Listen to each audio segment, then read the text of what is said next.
Hi viewers, welcome back to Appreciating Bharatanatyam Season 1 Episode 3. We have discussed a lot of ideas in the first two episodes, and so let's get started with something very interesting this time. As I'm talking to you, you're seeing my hands move, right? You must be wondering, what are these designs? This is called Artha, and I am so fond of it because Bharatanatyam is so heavily based on mudras. So when we keep the mudras like this, like this, like this, like this, it looks so much more beautiful, right? You can also wear rings. I actually forgot, to wear rings for this shoot. You can also wear rings. It kind of beautifies the fingers even more. Look at my feet. There also, I have used Artha. Because when you keep the feet like this, like this, like this, like this, see? The feet go all over the place, right? And the Artha makes it look so much more beautiful. What am I wearing here? Chalangai. The chalangai is a very important aspect of Bharatanatyam. Now please notice, there is no music, right? See the sound effect? It produces such a beautiful vibe when one is performing. See, like, every stroke is heard, right? Takka, dim, mi. All the four, you can distinctly hear. Takka, dim, mi. I'm performing it fast. Takka, dim, mi. So the chalangai ensures that everything that you do sounds even more beautiful. That is the role of the chalangai. Now you will ask me, what is this silvery thing? That is the golus. I'm wearing it because I like it. It looks very beautiful. And there is so much of, focus on the feet. So I just feel that the silver lining makes it look very pretty. That's about it. So the Artha is a very important part of the dance makeup. Generally, we love to wear heavy jewelry because it looks good. A lot of flowers. See, I am wearing fresh flowers. In dance, as in Bharatanatyam on the stage, we actually don't use fresh flowers because they wilt very fast. You will ask me why they are not wilting. Because if you see, for every episode, I change the flowers. I wore the flowers just 2 minutes back before coming in front of the camera, so that the fresh look is maintained. So when you're, doing multiple episodes, every time you have to change the flowers.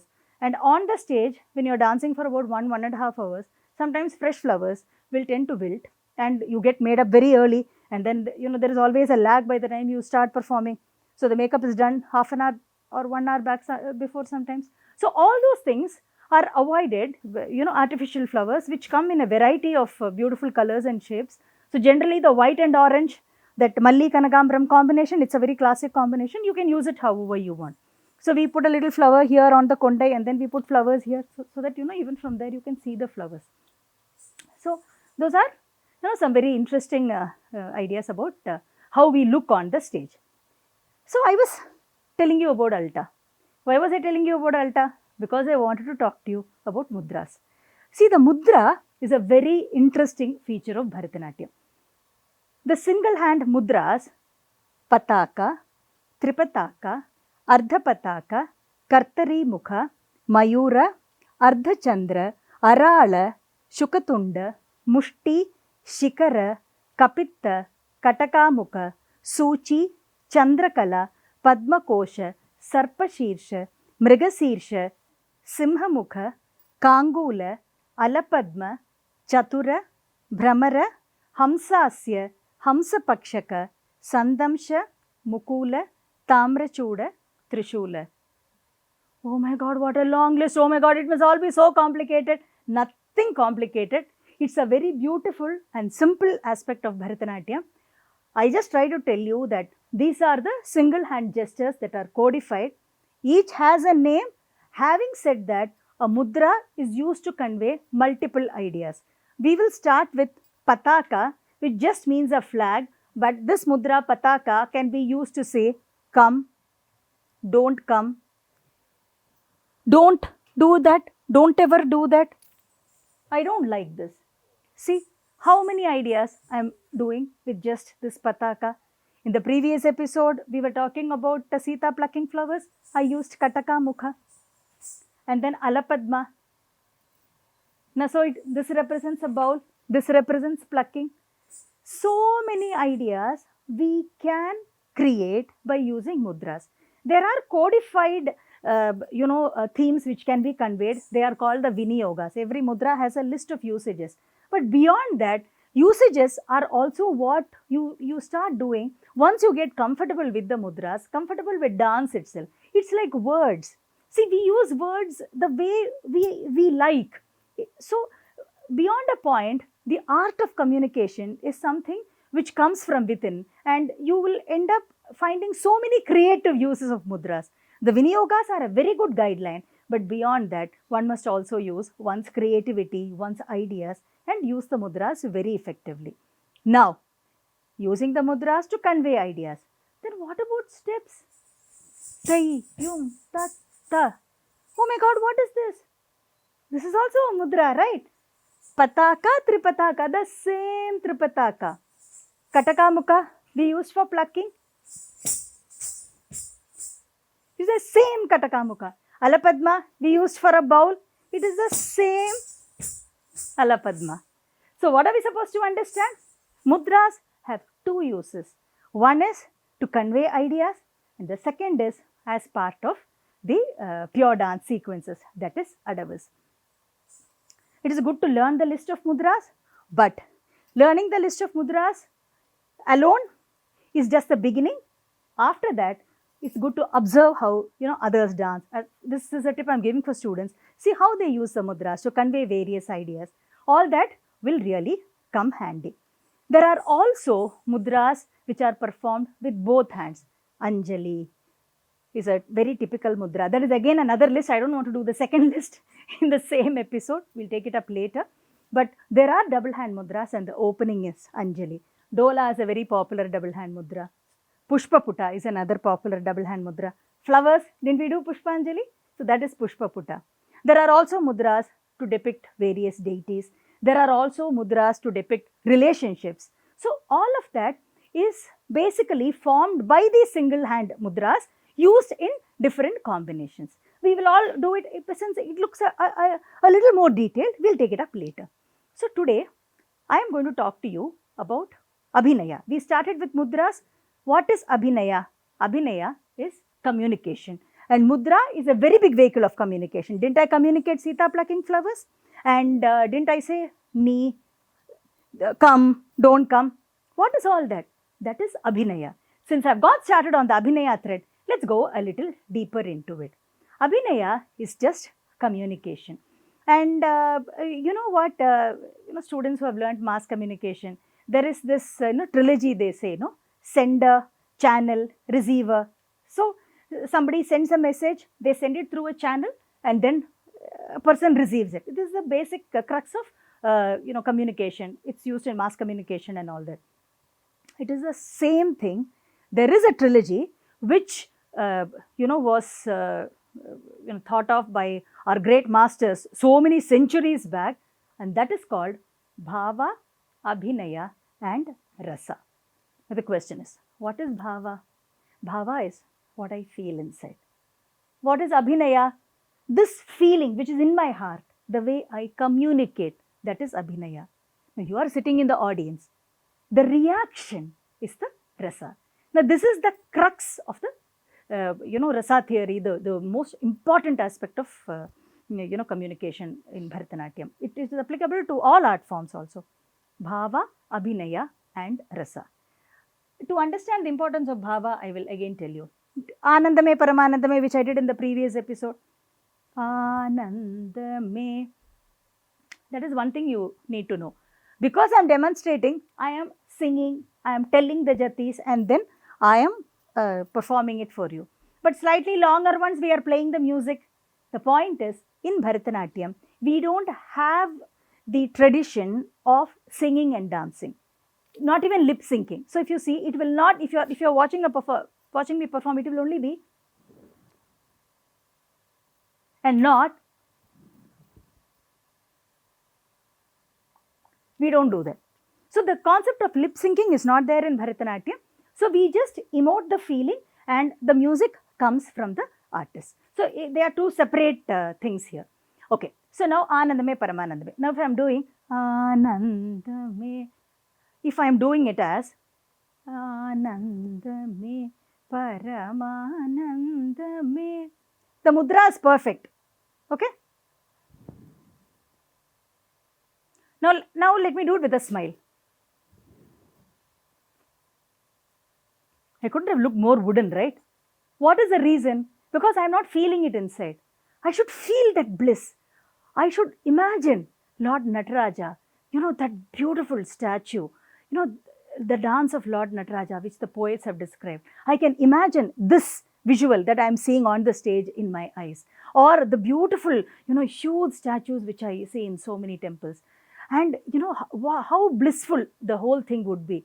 I mean, even if we say that we may not be able to see God's dance, you can imagine or visualize just standing there, when the chants and all are, being uttered, and, you can just mentally imagine how it would be. So all that feeling must be there inside. And then if you do,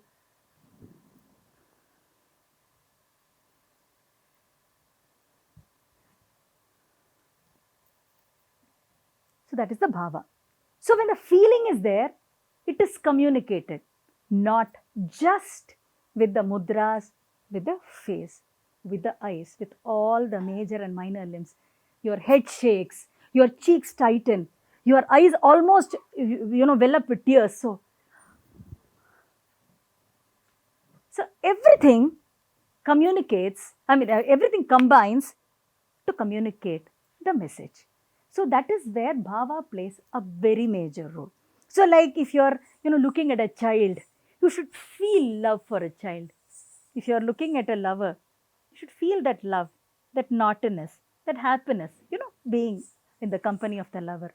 Everything must be felt inside and then performed.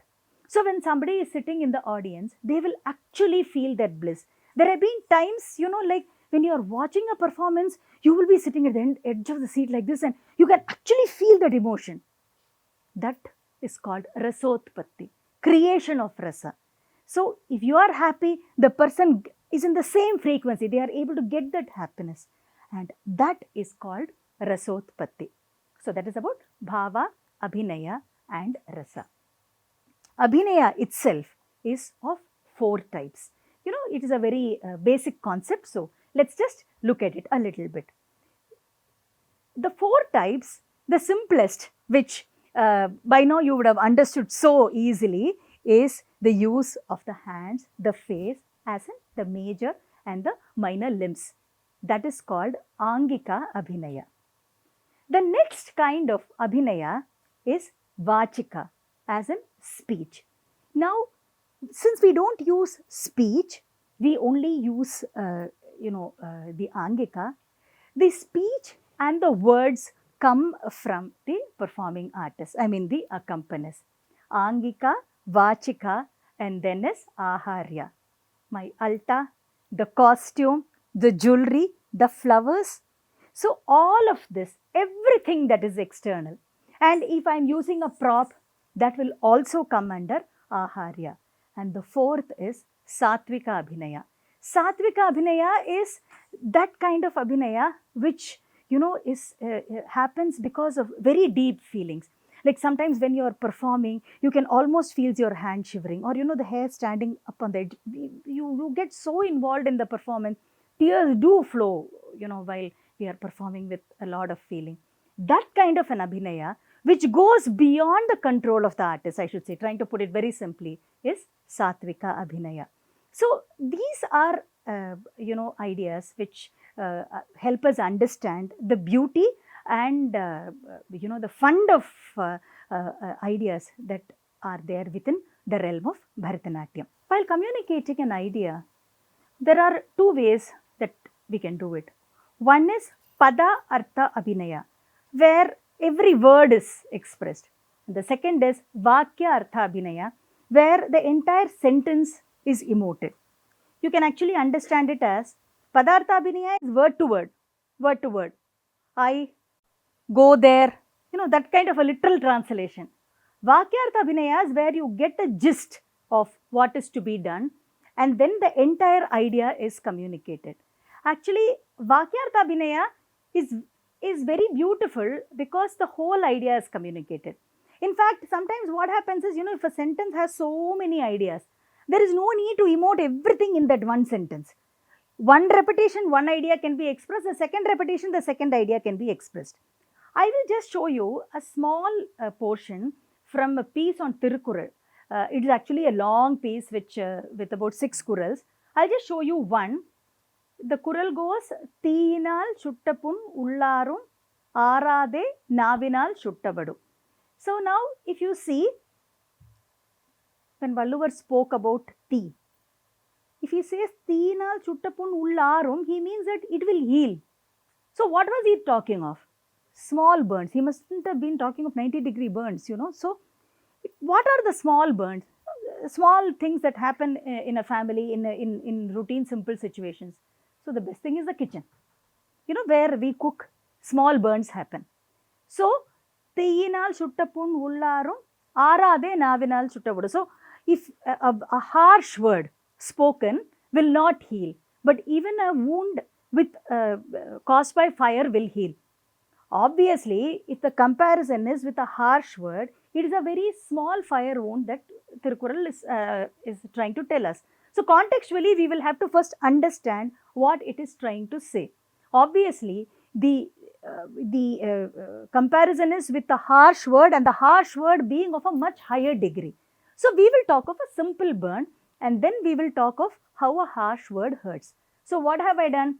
Instead of literally saying Thi, fire, Shut, I could also do it as Tiyinal, Shuttapun, Ullarum, and I didn't feel that would be apt. Instead, what I have done is, I am just trying to create a small cooking situation. Cut the vegetables, gather the vegetables, put it in the pot, pour water, add a little salt, add spices and stir. Somebody is calling from behind, it happens in the houses all the time. And then, you turn. Ouch!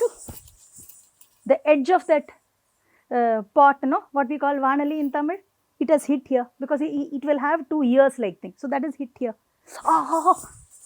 Oh my God, it's hurting so much.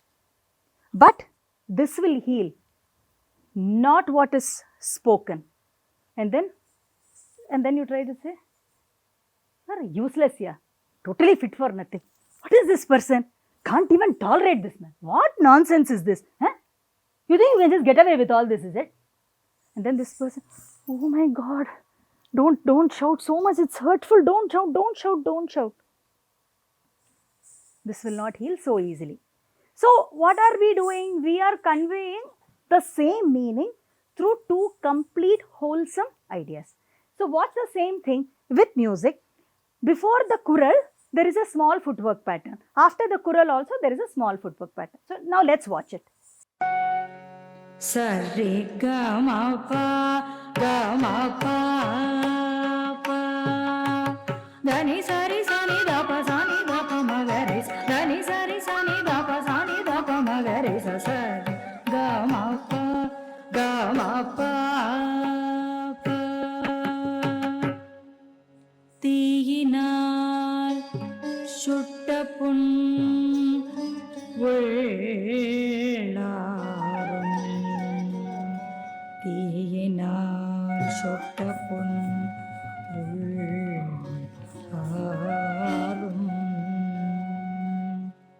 Arade Navinal Chuttabadu Arade Navinal Chuttabadu Sari ga ma pa dani sari sa sari sani da pa ma pa dani sari sani da pa ma ga re sa sari ga ma pa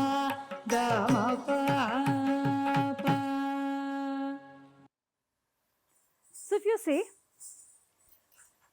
Padartha and Vakyartha Abhinaya, though being, 2 aspects of communication, ultimately communicating an idea is about how you interpret the text or the song. I hope you enjoyed watching this very interesting episode. You were watching Appreciating Bharatanatyam Season 1, Episode 3, Something very interesting waiting for you in the next episode. Keep watching.